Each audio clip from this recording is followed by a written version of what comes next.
There's this very ancient myth of Inanna, and this is a 4,000-year-old myth where people had this story of Venus, and at this point she was not called Venus, she was called Inanna, the goddess Inanna. And by the time the Greeks came around and assigned Venus to be Aphrodite, she was just the goddess of love, romance, beauty, harmony, all these things. But back 1,000 or 2,000 years prior to this, Venus as Inanna was actually not only the goddess of love and peace and beauty, but also the goddess of war. And whether or not she was more of the war goddess or the love goddess depended on whether or not she was a morning or evening star. And the mythology that goes along with this is called the myth of Inanna. So this is a very interesting mythology that you can look at your birth chart with and start to see where your Venus is in this cycle to sort of apply what style of Venus might be integrated into the fabric of who you are. So the way the story goes is that Inanna,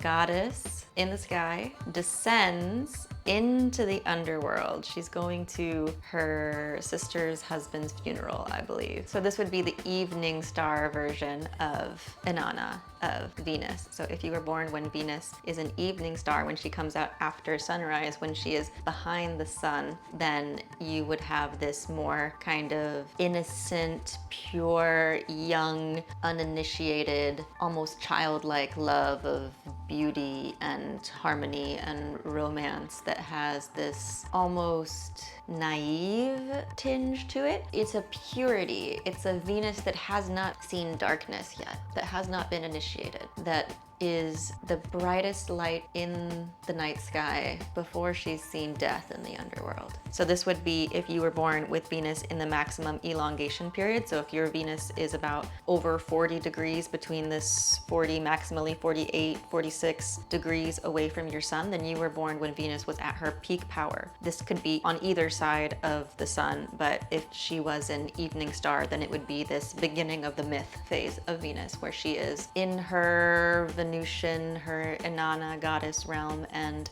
has not yet been to the underworld, has not yet been initiated. But either way, if you're born with this maximum elongation period, then you do have sort of peak Venusian power. So you might be particularly beautiful, you might have a particular gift or talent for the arts, maybe visual, music, dancing, something like this. When Venus is very far from the sun, then she is the brightest, the strongest, peak power.